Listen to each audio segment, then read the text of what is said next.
అదే RTV app వార్తల్ని క్షణాల్లో చదివే అవకాశం ఉంటుంది. ఒక న్యూస్ పేపర్, ఒక టెలివిజన్ ఛానల్ మీ చేతుల్లో ఎప్పుడు ఉంటాయి. కొన్ని కొట్టి మొగసాలకు ఎక్కినట్టుంది వైసీపీ వాళ్ళ చందం. మీద మా కార్యకర్తను ఇంటి మీదకి వచ్చి సోషల్ మీడియాలో పోస్ట్ పెట్టాడని చెప్పి దౌర్జన్యం చేసి ఇంటి మీదకి వచ్చి కొట్టారు. అది కంప్లైంట్ చేసేదానికి వస్తే వైసీపీ నాయకులు, ఇక్కడ ఉన్న కార్పొరేటర్లు పోలీస్ స్టేషన్ మీదకి దాడి చేసి పోలీసు వాళ్ళనే నీ అమ్మ నీ ఆలి అని తిడతా ఉంటే కూడా పోలీసు వాళ్ళు చోద్యం చూస్తూ ఉన్నారు. పోలీస్ స్టేషన్ వాళ్ళ వశమైనట్టు, పోలీస్ స్టేషన్కు వైసీపీ వాళ్ళ ఆఫీస్ అయిపోయినట్టు పోలీసు వాళ్ళని తిడతా అంటే పోలీసు వాళ్ళు నిస్సహాయాలుగా మిగిలిపోయినారు. ఇది ఈ రాష్ట్రంలో ఏం జరుగుతుందంటే వైకాపా పోలీస్ స్టేషన్లు ఇంకా కూడా వైసీపీ ఆధీనంలో ఉన్నాయి. ఎన్నికలు వస్తున్నాయి, 10-15 రోజుల్లో షెడ్యూల్ వస్తూ ఉంది. ఇప్పుడు కూడా వైసీపీ వాళ్ళు పోలీస్ స్టేషన్ల మీద దాడి చేస్తున్నారంటే శాంతి భద్రతలు కడప నగరంలో కానీ ఇతర రాష్ట్రంలో కానీ ఏ విధంగా ఉన్నాయో ప్రజలందరూ గమనించాలి. ఎవరిని పడితే వాళ్ళని దౌర్జన్యం చేసి వాళ్ళకు ఫ్రస్ట్రేషన్ పెరిగిపోయింది. ఓడిపోతామని ఫ్రస్ట్రేషన్ పెరిగిపోయింది. పోలీసు వాళ్ళు కూడా ఇంకా 10 రోజులు ఓపిక పట్టాలా అన్నట్టుగా మాట్లాడే పరిస్థితులు చూస్తూ ఉంటే వాళ్ళని చూస్తూ ఉంటే జాలేస్తూ ఉంది. రేపు ప్రభుత్వం మారిపోయినాక, అధికారం కోల్పోయిన తర్వాత వాళ్ళ పరిస్థితి ఏందో మాకే జాలేస్తుంది. వాళ్ళని చూస్తూ ఉంటే ఏమైపోతారో అని. ఇది ఈరోజు ఈ రాష్ట్రంలో కానీ కడప నగరంలో జరుగుతున్న పరిస్థితి. మా కార్యకర్తలకు జోలికి వస్తే నేను చెప్తున్నా, ఈరోజు కూడా చెప్తున్నా, మళ్ళీ చెప్తున్నా, మా కార్యకర్తల జోలికి వస్తే మాకు టైం వచ్చినప్పుడు 1కి 10 అంతలు మేము కూడా రియాక్ట్ అవుతాం. మా సత్తా కూడా చూపిస్తాం. కపద్దార్. నేను 39వ డివిజన్ కార్పొరేటర్ భర్తను, కమాల్ బాషాను.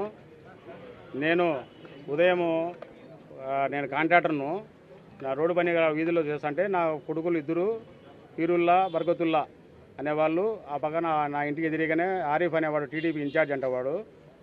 అతను నా మీద గత 2 సంవత్సరాల నుంచి ఫేస్బుక్లో పోస్టులు పెట్టడము, ఈ ఎక్కడి నుంచో వచ్చి ఇక్కడ కార్పొరేటర్ అయ్యాడు, నిన్న మొన్న వచ్చి వీధిలో కార్పొరేటర్ అయ్యాడు. అతనికి చాలా బాధగా ఉంది వాళ్ళందరికీ.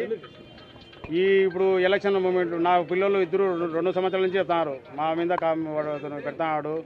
నేను 2 సంవత్సరాల నుంచి నేను ఉన్నీళ్ళే పోనీళ్ళే వంత ఏమిలే అని నేను నా పిల్లలు నచ్చకుండా వస్తున్నాను. ఎక్కువ అయిపోయినాయి వాని కామెంట్స్ అని.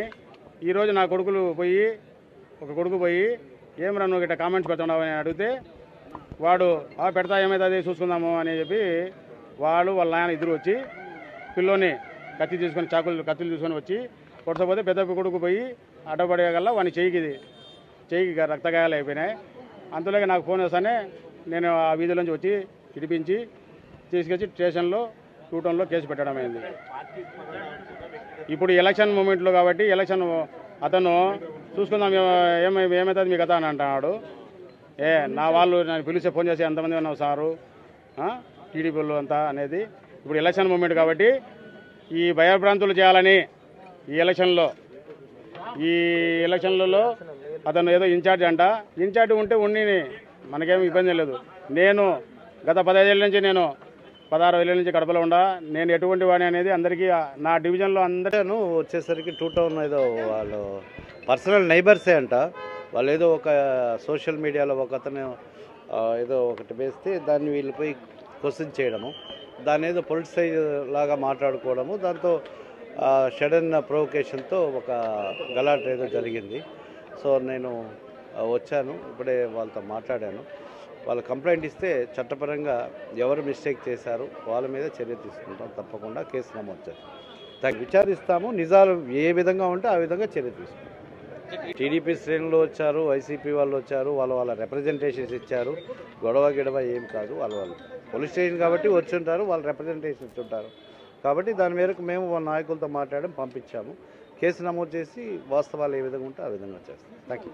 10 రోజులుగా కడప నగరంలో ఒక దుశ్చర్యకరమైన కార్యక్రమాలు చేస్తూ కడప నగర ప్రజలకు, వైసీపీ కార్యకర్తలకు, వాలంటీర్లకు మరియు అధికారులకు కూడా భయభ్రాంతులు చేసే ప్రయత్నాలు చేస్తున్న ఈ టీడీపీ ఇన్ఛార్జ్ మాధవిరెడ్డి మరియు శ్రీనివాసులు రెడ్డి వీళ్లకు లోకల్గా ఎటువంటి ప్రజల ఆశీస్సులు కానీ ఎటువంటి మద్దతు లేకపోతే డబ్బులు ఇచ్చుకొని ప్రతి గల్లీలో ప్రతి డివిజన్లో నీకు అంత ఇస్తా ఇంత ఇస్తా అని మీరు కడప నగర ప్రజలు ఒకటి గమనించాల్సిన విషయం, వాళ్ళ వెనకల తిరుగుతూ ఉండేవాళ్ళు ఎవరన్నా ఒక్కరన్నా లోకలర్సా?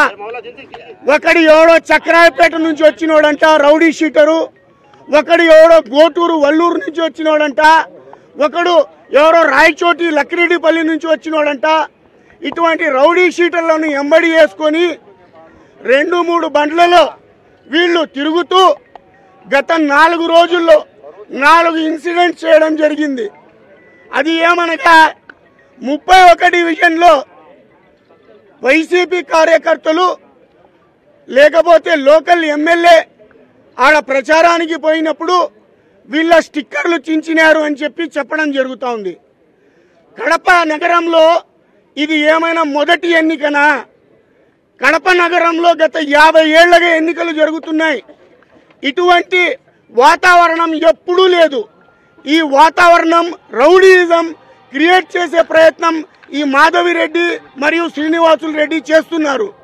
వీళ్లకు ఈ సభాముఖం మీ యొక్క మీడియా ముఖంగా నేను నా కార్యకర్తల తరపున వాలంటీర్ల తరపున ఖబర్దార్ చెప్తున్నాను. మరిన్ని వీడియోస్ కోసం ఛానల్ ని సబ్స్క్రైబ్ చేయండి, లేటెస్ట్ అప్డేట్స్ కోసం వాట్సాప్ ఛానల్ ని ఫాలో చేయండి అండ్ లింక్ డిస్క్రిప్షన్ లో ఉంది.